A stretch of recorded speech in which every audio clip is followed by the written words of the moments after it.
اس وقت مسلمانان عالم کے ساتھ ہندوستانی مسلمان جن مصائب سے دوچار ہیں اس کی تفصیل کسی سے پوشیدہ نہیں ہے۔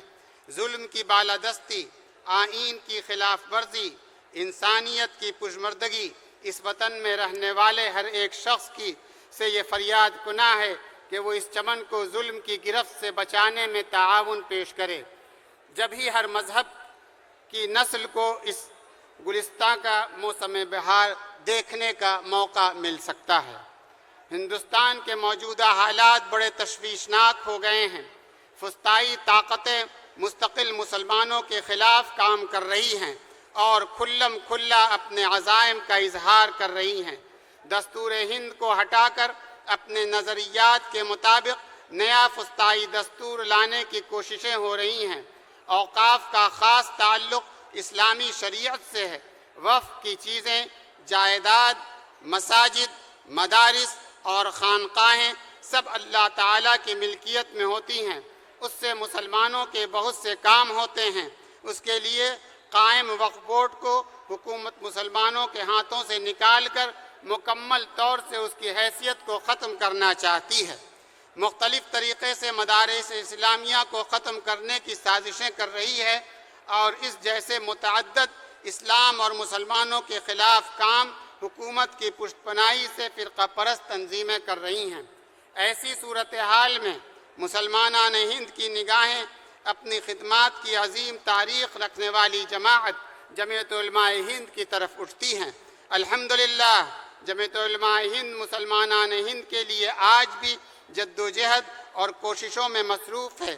اسی سلسلے میں جمعیت علماء بہار کی یہ اہم کانفرنس منعقد ہو رہی ہے۔ قابل ستائش ہے جمعیت علماء ہند صوبہ بہار جس نے ملک میں پھیلی بدامنی اور سیاسی نفرتوں کے خاتمے کے لیے یہ اہم کانفرنس منعقد کی ہے۔ سیاسی انتشارات سے ملک کی پرآلود فضا شفاف بنانے کے لیے ضروری ہے کہ قومی یکجہتی پر توجہ دی جائے، عوامی انصاف کو قائم رکھنے کے لیے آئین ہند کو تحفظ بخشا جائے۔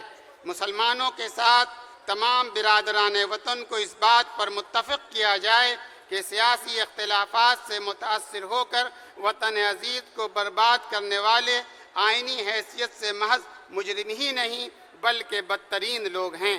ہمیں قومی یکجہتی کے ساتھ ان تمام شرذم قلیلہ کا مقابلہ کرنا ہے جو اس چمن کو برباد کرنے پر آمادہ ہیں۔ جمعیت علماء سے خانقاہ مجیبیہ کا قدیم تعلق ہے۔ آزادی سے پہلے بلکہ جمعیت علماء ہند کے قیام کے بعد ہی سے خانقاہ مجیبیہ کے بزرگان جمعیت علماء سے گہرا ربط رہا ہے۔ امیر شریعت اول حضرت مولانا شاہ محمد بدر الدین قادری قدس سرہ کا انتخاب بھی جمعیت علماء بہار کی مجلس منتظمہ اور دیگر مشاہیر علماء کے اجلاس میں ہوا۔ حضرت امیر شریعت ثانی مولانا شاہ محمد محی الدین قادری قدس سرہ نے آزادی سے قبل جمعیت علماء بہار کے بعض اجلاس کی صدارت بھی کی تھی۔ اس تنظیم جمعیت علماء کے قیام و استحکام میں امیر شریعت ثالث حضرت مولانا محمد قمر الدین قادری قدس اللہ سرہ العزیز کا اساسی کردار رہا ہے۔ حضرت مولانا شاہ اون احمد قادری قدس سرہ جمعیت علماء بہار کے صدر اور جمعیت علماء ہند کے نائب صدر تا حیات رہے۔ ہمیں بہت خوشی ہے کہ جمعیت علماء ہند کے صدر محترم حضرت مولانا سید ارشد مدنی دامت برکاتہم کی قیادت میں جمعیت کی خدمات جاری ہیں۔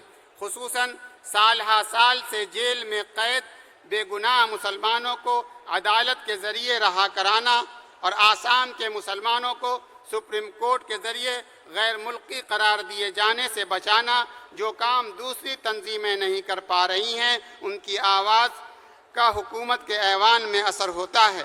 آج کی اس کانفرنس میں جو مسائل اٹھائے جا رہے ہیں وہ سب مسلمانوں کے لیے اہم ترین موضوعات ہیں۔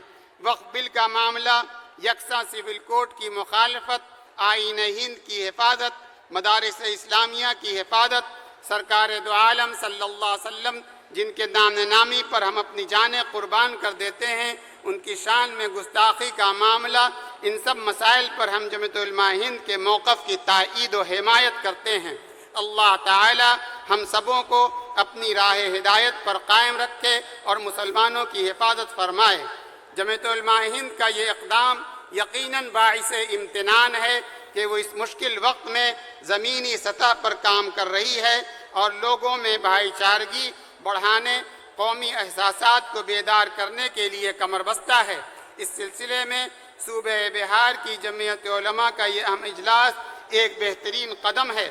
ہم صمیمانہ تشکر کے ساتھ اللہ تعالیٰ سے دست بدعا ہیں کہ وہ اس اجلاس کو شرف قبولیت بخشے اور اس کے مفید اثرات تمام اہل وطن پر مرتب ہوں۔ آمین یا رب العالمین۔ محمد آیت اللہ قادری، خانقاہ مجیبیہ پھلواری شریف۔